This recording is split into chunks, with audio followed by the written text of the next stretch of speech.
Hello everyone, आपका enhance knowledge channel में स्वागत है। मेरा पॉलिटिक्स इतना कमजोर है, इतना हार्ड लगता है। आज तक पॉलिटिक्स पढ़ने में हमको मन भी नहीं करता था, फिर भी जबरदस्ती हम पॉलिटिक्स पढ़ते थे। आप लोग के लिए आज मैं पॉलिटिक्स से चुनकर एक ऐसा कंटेंट लाया हूँ जिससे आपको सीखने को मिलेगा, नया चीज़ सीखने को मिलेगा। और इस वीडियो में मैं सभी प्रधानमंत्री, सभी प्राइम मिनिस्टर जितने भी बने हैं अभी तक 1947 से लेकर 2024, अभी 2024 चला, दिसंबर का माह है। और इस टाइम तक कौन कौन प्रधानमंत्री रहे और सबसे ज्यादा ग्रेटफुल पावरफुल कौन थे, वो आपको डिसाइड करना होगा। आज मैं सभी के बारे में बताऊंगा। प्राइम मिनिस्टर बनते टाइम कुछ ऐसे प्राइम मिनिस्टर हैं जो बस कुछ ही टाइम के लिए वो पावर में रह चुके हैं, इसलिए वो मैं उन लोगों का ज्यादा जिक्र नहीं करूंगा, बस शॉर्ट में बताऊंगा। और जो मजबूत, स्ट्रॉन्ग और पावरफुल और स्मार्ट प्राइम मिनिस्टर रह चुके हैं उन लोगों के बारे में थोड़ा ज्यादा मैं जिक्र करूंगा। और स्टार्ट करते हैं इस वीडियो को, मेरे साथ बने रहिए, आज एंजॉय करते हैं इस वीडियो को और बहुत मजा आएगा। आप बस देखते रहिए, एंड तक देखिए, लास्ट तक देखिए और ज़्यादा से ज़्यादा शेयर कीजिए। और इस इतना ठंड है तो एक लाइक तो बनता है इस ठंडी के लिए। आज आज मेरा दिमाग बहुत ठंडा है, फ्रेश है, और आप लोग का दिमाग आज हम गर्म करेंगे और आप लोग सोच में डुबाएंगे कि आखिर कौन सबसे ज़्यादा पावरफुल है हमारे देश के लिए और सबसे अच्छा लीडर कौन रहा था हमारे देश के लिए। चलिए इस वीडियो को स्टार्ट करते हैं, मेरे साथ बने रहिए। जब हमारा देश आज़ाद हुआ था 1947 को, सबसे पहले प्राइम मिनिस्टर पंडित जवाहरलाल नेहरू बने थे, जो लगभग 57 ईयर्स की एज में वो प्राइम मिनिस्टर बने। 1947 ईस्वी से लेकर 1964 ईस्वी तक वो पावर में रहे थे। आपको मैं पहले ही बता दे रहा हूँ कि मेरा पॉलिटिक्स बहुत कमजोर है, बहुत है। मैं हिस्ट्री, इकोनॉमिक्स, जियोग्राफी मेरा अच्छा था, लेकिन पॉलिटिक्स खराब होने के कारण आज मुझे लिख कर लाना पड़ा, लिख कर मतलब देख देख कर बताना पड़ेगा आप सभी को। मतलब याद करने का बहुत कोशिश किया, 2 दिन से याद कर रहा हूँ लेकिन याद हुआ ही नहीं।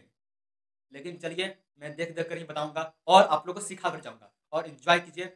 फिर दूसरे बार प्रधानमंत्री प्राइम मिनिस्टर बने, एक मिनट, गुलजारी लाल नंदा, वो प्राइम मिनिस्टर बने सिर्फ सिर्फ सिर्फ 13 दिन के लिए। फिर प्राइम मिनिस्टर बने हम लाल बहादुर शास्त्री, वो सिर्फ एक ही साल तक पावर में रह चुके थे। उनका एक प्रॉब्लम था, सबसे बड़ा प्रॉब्लम था, हार्ट अटैक आ गया था, उनकी मृत्यु हो गई थी। एक युद्ध चल रहा था, कौन सा था, एक युद्ध चल रहा था शायद इंडिया में, जिसमें शायद उस टाइम लाल बहादुर शास्त्री जो उस टाइम प्राइम मिनिस्टर थे, उनका हार्ट अटैक शायद आ गया था, जिनके कारण उनकी मृत्यु हो गई। और वो प्राइम मिनिस्टर बस एक ही वर्ष के लिए वो पावर में रह चुके थे। और फिर उसके बाद गुलजारी लाल नंदा, सिर्फ 13 दिन के लिए। उनके नसीब में सिर्फ 13 ही दिन के लिए प्रधानमंत्री बनना हुआ लिखा हुआ था। और फिर आए इंदिरा गांधी। इंदिरा गांधी, जिन्हें आयरन लेडी के नाम से जाना जाता है, वो आयरन वुमेन, वो जो प्रधानमंत्री में, she was the very smart and punctual and powerful prime minister of India. फिर इंदिरा गांधी के बाद आए मोरारजी देसाई, फिर वो भी 2 साल पावर में रहे। मोरारजी देसाई के 2 साल पावर में रहने के बाद फिर आए चरण सिंह। चरण सिंह लगभग कुछ ही टाइम, 170 डेज, 170 दिन के लिए सिर्फ प्राइम मिनिस्टर बन के रह चुके थे। फिर उसके बाद तुरंत फिर बनी हमारी आयरन लेडी, मतलब इंदिरा गांधी, जो फिर से 4 साल तक वो पावर में रही और अच्छे से हमारे देश को संचालित की। और साथ में उनको शायद गोली मार कर हत्या कर दी गई थी, जिनके कारण वो 4 साल तक ही प्राइम मिनिस्टर बनकर रह चुकी थी। और शायद वो और दिन तक रहती तो हमारा देश का मतलब और सुधार होता, विकसित होता। पर अफसोस 31 अक्टूबर 1984 ईस्वी को उनको गोली मारकर हत्या कर दी गई थी।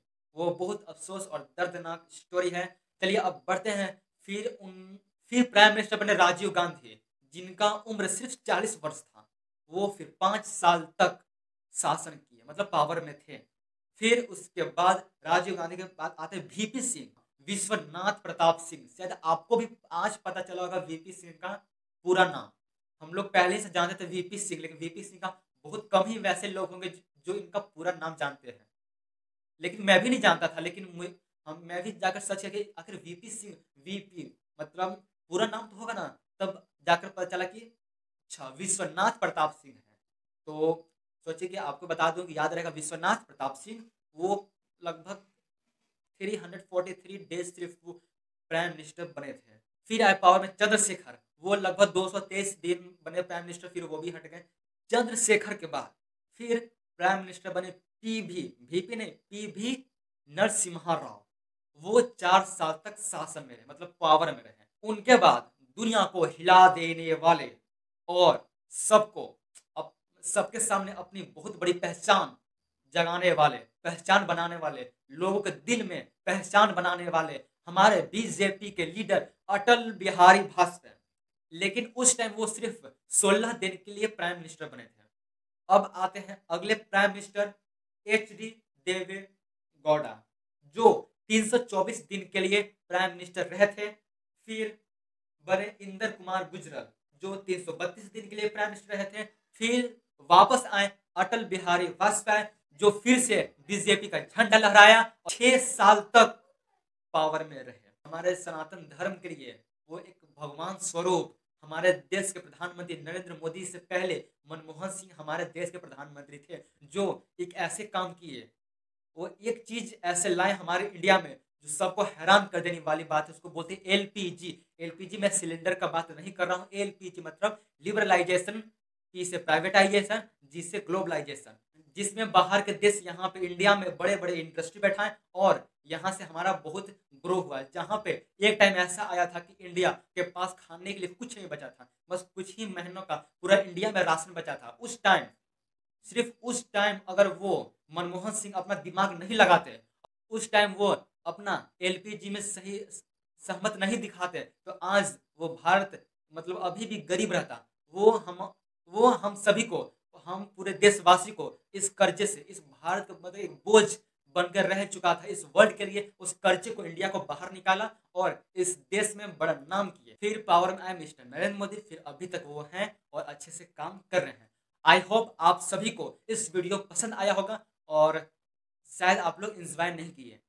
अगर आप इसमें से कुछ मिस कर गए, चाहे भूल गए, आप कॉपी पेन लीजिए, सभी को लिख लीजिए अच्छे से और याद कर लीजिए कि कौन मतलब किसके बाद कौन प्राइम मिनिस्टर बने। और इस बात को आप हमेशा याद रखिए, हमेशा काम देगा। और मैं जानता हूँ कि ये सब शायद ही कोई लोग हों जानते होंगे कि कौन कौन प्राइम मिनिस्टर रह चुके हैं। कुछ कुछ वैसे लोग हैं, कुछ कुछ मतलब लगभग हम ये गारंटी दे सकते हैं कि लगभग पूरे हिंदुस्तान में 100% में से 2% ऐसे मनुष्य होंगे जिन्हें फर्स्ट प्राइम मिनिस्टर पता नहीं होगा कि फर्स्ट प्राइम मिनिस्टर कौन थे। इसलिए मेरा इस वीडियो बनाने का एक ही मकसद है कि आप लोग तक एक सही जानकारी पहुंचा सकें। और मैं जानता हूं कि आप एलपीजी के बारे में शायद नहीं जानते होंगे, अगर जानते भी होंगे तो अच्छी बात है। और इस वीडियो को इतना शेयर कीजिए कि सब तक पहुंचे, सबको जानकारी मिले और मेरे साथ बने रहिए।